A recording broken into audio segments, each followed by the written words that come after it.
সবাইকে আমার ইউটিউব চ্যানেলে স্বাগত।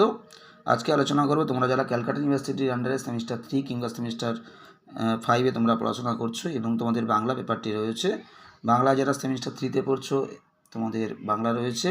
তোমাদের বাংলা পেপারের নাম বাংলা সাহিত্যের ইতিহাস আধুনিক যুগ পর্যন্ত, এবং যারা সেমিস্টার 5এ পড়ছো তোমাদের মাইনরে বাংলা রয়েছে। তোমাদেরও পেপারের নাম বাংলা সাহিত্যের ইতিহাস আধুনিক যুগ পর্যন্ত।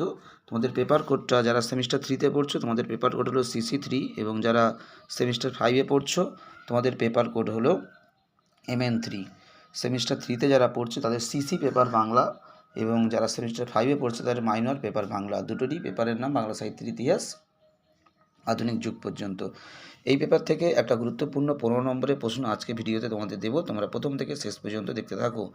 বাংলা উপন্যাসে মানিক বন্দ্যোপাধ্যায়ের অবদান আলোচনা করো। তোমাদের মডিউল এই বাংলা সাহিত্যের ইতিহাসে মডিউল 1-এ তোমাদের গদ্য প্রবন্ধ রয়েছে, এবং মডিউল 2-তে রয়েছে কাব্য কবিতা ও নাটক, এবং মডিউল 3-তে তোমাদের রয়েছে উপন্যাস ও ছোট গল্প। উপন্যাস থেকে সাধারণত মানিক বন্দ্যোপাধ্যায়, শরৎচন্দ্র এবং বঙ্কিমচন্দ্র এই তিনটে সাধারণত বেশি পরীক্ষাতে তোমাদের আসে। বেশিরভাগ ক্ষেত্রে মানিক বন্দ্যোপাধ্যায়, বঙ্কিমচন্দ্র এবং শরৎচন্দ্র এই তিনটে বেশি পরীক্ষাতে আসে। যারা 2026-এ পরীক্ষা দিতে চলেছে সেমিস্টার 3তে তোমাদের জন্য এবছর মানিক বন্দ্যোপাধ্যায় এবং বঙ্কিমচন্দ্র খুবই ইম্পর্ট্যান্ট। 2026-এ পরীক্ষাটা হলেও পরীক্ষাটা মূলত তোমাদের 2025 সালের পরীক্ষা 26-এ গিয়ে হচ্ছে। তোমাদের এই যারা সেমিস্টার 3তে তোমরা পড়ছো তোমাদের জন্য এবছর মডিউল 3 থেকে 15 নম্বরের প্রশ্নের জন্য মানিক বন্দ্যোপাধ্যায় এবং বঙ্কিমচন্দ্র খুবই ইম্পর্ট্যান্ট রয়েছে। তোমরা খুব ভালো করে প্র্যাকটিস করবে।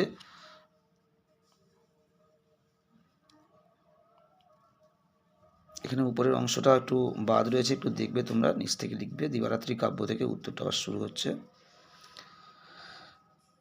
তোমাদের এর আগে কিন্তু এই পেপার থেকে বেশ কিছু বড় প্রশ্নের উত্তর কিন্তু অলরেডি আপলোড করে দিয়েছি তোমাদের, তোমরা দেখতে পারো। দ্বিজেন্দ্রলাল রায় এবং গদ্য ও প্রবন্ধে বঙ্কিমচন্দ্রের অবদান। আজকে তোমাদেরকে দিচ্ছি মানিক বন্দ্যোপাধ্যায় উপন্যাসে। এছাড়া তোমাদের দেওয়া হয়েছে ছোট গল্পে রবীন্দ্রনাথ ঠাকুরের অবদান দেওয়া হয়ে গেছে। এরপরে তোমাদের গুরুত্বপূর্ণ টিকা হিসাবে তোমাদের আড়ালের ঘরে দুলাল, পদ্মা নদীর মাঝি অলরেডি কিন্তু দেওয়া হয়ে গেছে। আরও বেশ কিছু গুরুত্বপূর্ণ টিকা এবং বড় প্রশ্নের উত্তরের পাশাপাশি পরবর্তী ভিডিওতে তোমাদের 3টে মডিউল থেকে কিন্তু আলাদা আলাদা শর্ট কোশ্চেনের ভিডিও করে দেওয়া হচ্ছে। প্রথমে গদ্য প্রবন্ধ থেকে শর্ট প্রশ্ন, তারপরে কাব্য কবিতা ও নাটক থেকে, তারপরে তোমাদের উপন্যাসের ছোট গল্প থেকে। পরবর্তী ভিডিওতে তোমাদের গদ্য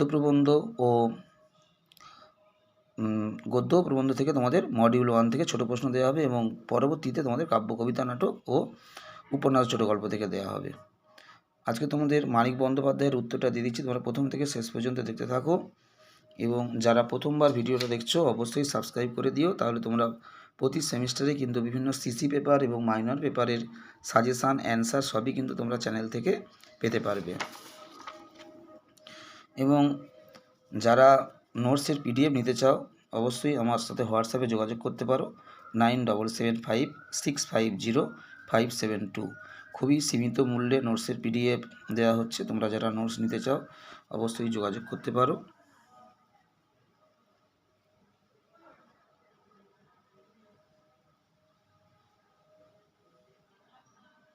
সবাইকে নমস্কার।